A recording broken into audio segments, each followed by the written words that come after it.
A maioria dos judeus estava tão endurecida que não conseguia mais ouvir a palavra de Deus.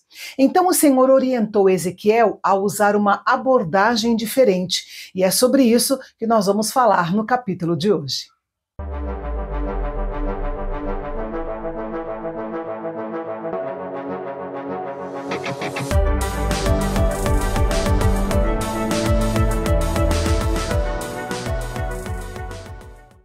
Vivendo na Babilônia, exilado de Jerusalém, Ezequiel recebeu a ordem de Deus para desenhar a cidade de Jerusalém em um tijolo, que na realidade era uma tábua de argila macia que os babilônios usavam para escrever.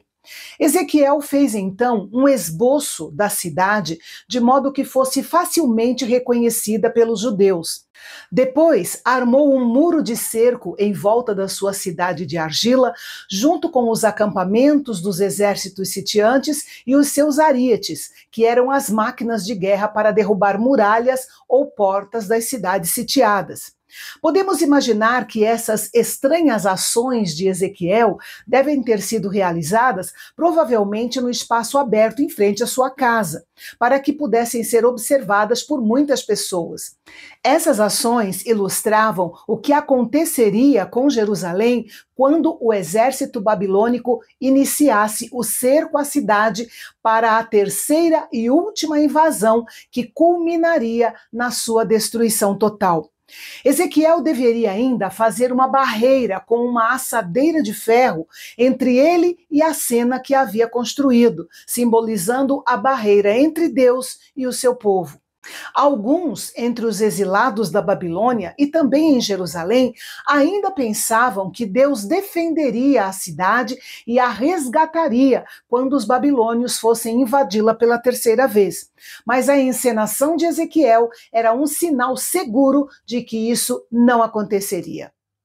Deus ordenou ao profeta que proclamasse outro sinal relacionado ao julgamento contra Israel. Ele deveria deitar-se sobre o seu lado esquerdo, de maneira simbólica, levar sobre si a iniquidade do povo de Israel, referindo-se ao Reino do Norte, desempenhando assim o seu papel de sacerdote. Ele deveria realizar esse ritual por 390 dias.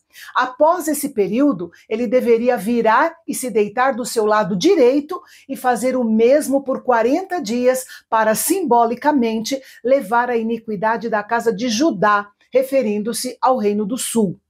Obviamente, Ezequiel não ficaria nesta posição dia e noite, mas fazia parte do seu dia a dia adotar essa posição por várias horas sob os olhares de todo o povo. Cada ano correspondia a um dia. Sendo assim, Ezequiel levou simbolicamente a iniquidade de 390 anos pelo reino do norte de Israel e de 40 anos pelo reino de Judá. Muitas explicações diferentes têm sido dadas para esses 390 e 40 anos, mas talvez a melhor explicação tenha sido dada por Wiersbe. Quando você soma os anos dos reinados dos reis de Judá, de Roboão a Zedequias, conforme registrado em 1º e 2º Reis, você tem um total de 394 anos. Já que durante os 3 primeiros anos do seu reinado, Roboão andou com Deus, terminamos com um número próximo dos 390 anos de Ezequiel. Já os 40 anos certamente representavam o período em que o povo permaneceu no deserto, muitas vezes em desobediência e rebelião, até chegar à terra prometida. De qualquer forma, a mensagem desse sinal era muito clara. Deus havia sido longânimo para com seu povo, os advertindo e disciplinando, mas eles não permaneceram fiéis ao Senhor. Por fim, o tempo chegou em que seus pecados os alcançaram. A paciência de Deus havia se esgotado e o julgamento havia começado. Nesta profecia encenada, Ezequiel demonstrou que o braço forte de Deus, o seu braço direito, estava descoberto e estendido contra Jerusalém, pronto para julgamento.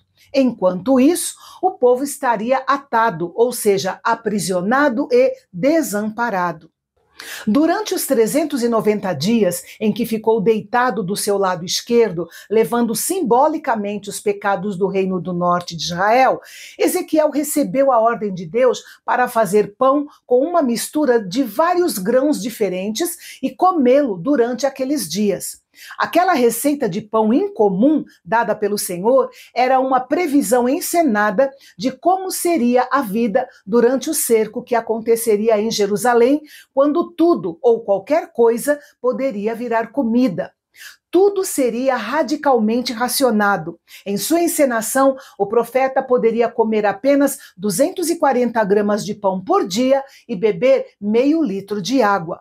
No versículo 12, quando Deus disse que o pão deveria ser assado sobre fezes humanas à vista de todo o povo, na realidade, ele se referia apenas ao combustível para assar o pão. Às vezes, os judeus faziam fogo para cozinhar usando esterco de vaca misturado com palha, o que não era proibido pela lei de Moisés. Contudo, o uso de fezes humanas para esse fim era um sinal de uma terrível pobreza e necessidade.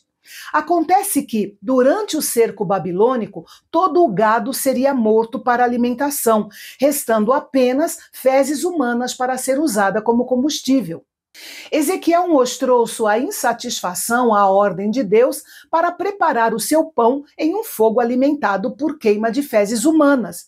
Era repugnante e imundo. Como sacerdote, ele tinha se preservado de todo tipo de impureza durante toda a sua vida.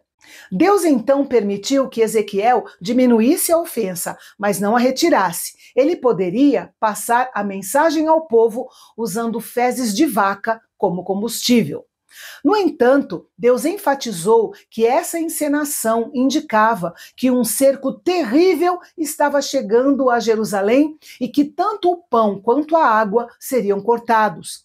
O cerco babilônico traria ansiedade e pavor a Jerusalém, e eles definhariam por causa da sua iniquidade. O propósito de todos esses atos, em forma simbólica, era chocar o povo com a fome que viria durante o cerco babilônico sobre Jerusalém, que duraria cerca de 1 ano e meio, e a contaminação do povo logo em seguida no exílio entre os pagãos. Assim, seus pecados os levariam à mais extrema carência e vergonha. Ezequiel encenou essas longas profecias diárias diante do povo de sua comunidade, certamente explicando o seu significado ao povo que o assistia. Mas as encenações proféticas não pararam por aí.